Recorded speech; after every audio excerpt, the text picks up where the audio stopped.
Assalamualaikum warahmatullahi wabarakatuh. Hai anak-anak, bertemu lagi dengan Ibu. Kali ini kita akan mempelajari tentang fotosintesis.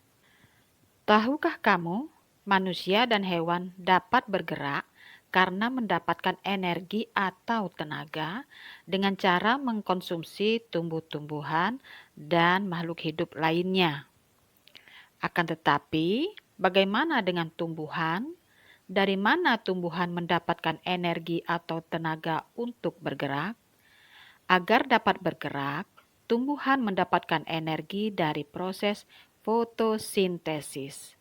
Fotosintesis adalah proses yang terjadi pada tumbuhan, alga, dan beberapa jenis bakteri yang berklorofil atau memiliki zat hijau daun menggunakan cahaya matahari, karbon dioksida atau CO2, dan air untuk menghasilkan karbohidrat dan oksigen. Klorofil adalah molekul organik yang mengandung magnesium untuk menangkap energi cahaya matahari. Berikut ini ada gambar yang menggambarkan tentang fotosintesis.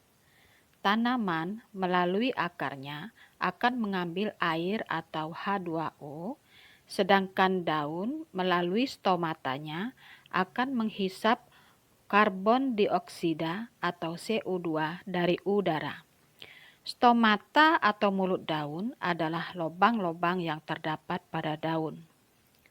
Kedua zat ini yaitu CO2 dan H2O oleh klorofil dengan bantuan sinar matahari akan dimetabolisme menjadi C6H12O6 atau glukosa.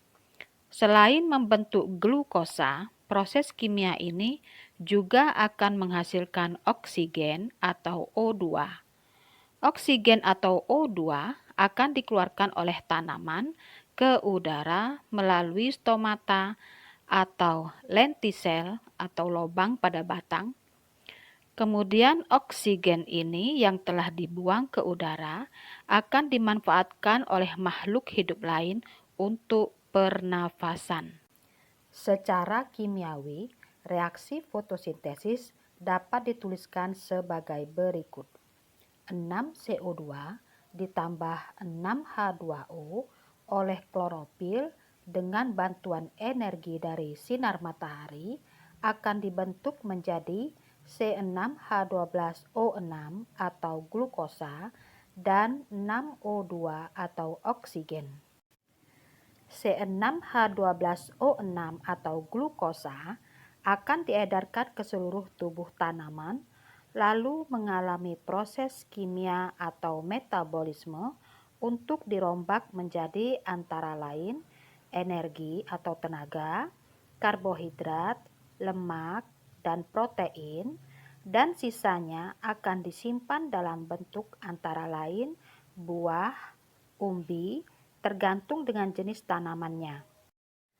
Tanaman yang menyimpan makanan dalam bentuk karbohidrat, contohnya ubi kayu dalam bentuk umbi, tebu dalam bentuk air tebu di dalam batangnya, sagu dalam bentuk tepung sagu di dalam batangnya, padi dalam bentuk karbohidrat di dalam bulir padinya, jagung, dan lain-lain. Tanaman yang menyimpan makanan dalam bentuk protein, contohnya kacang-kacangan, beras, gandum, dan lain-lain. Tanaman yang menyimpan makanan dalam bentuk lemak, contohnya alpukat, kacang-kacangan, biji-bijian, buah zaitun, kelapa, kemiri, dan lain-lain. Oksigen akan dikeluarkan melalui stomata dan lentisel ke udara. Oksigen ini akan menyebabkan udara menjadi sejuk dan bersih. Oksigen ini berguna bagi manusia dan hewan untuk bernapas dalam rangka mendapatkan energi. Berikut ini adalah reaksi kimia pernapasan atau respirasi dalam rangka mendapatkan energi, yaitu C6H12O6 ditambah 6O2 menjadi 6CO2 ditambah 6H2O dan energi. Maaf anak-anak, di situ Ibu lupa menambahkan energi. Jadi kalian mencatatnya tambahkan energi ya. Jadi 6CO2 ditambah 6H2O ditambah energi atau tenaga. CO2 hasil pernapasan kita akan kita keluarkan melalui hidung ke udara, dan CO2 ini akan dimanfaatkan tumbuhan untuk fotosintesis kembali, sehingga terbentuklah hubungan saling ketergantungan antara manusia, hewan, dengan tumbuh-tumbuhan. Saling ketergantungan antara manusia, hewan, dengan tumbuh-tumbuhan yaitu manusia atau hewan membutuhkan makanan untuk mendapatkan energi atau tenaga. Manusia juga atau hewan membutuhkan oksigen untuk membakar atau merubah makanan yang dimakan tadi menjadi energi. Sedangkan tumbuh-tumbuhan membutuhkan CO2 atau karbon dioksida hasil pernapasan manusia dan hewan untuk bahan baku fotosintesis. Jika kita perhatikan reaksi kimia fotosintesis dengan reaksi kimia respirasi, sepertinya mirip.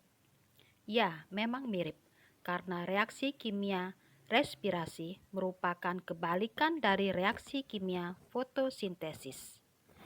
Jika fotosintesis merupakan reaksi yang menyimpankan energi sinar atau cahaya ke dalam makanan, yaitu C6H12O6 atau glukosa, maka respirasi merupakan reaksi yang membongkar atau membebaskan energi tadi yang tersimpan di dalam makanan glukosa atau C6H12O6 tersebut.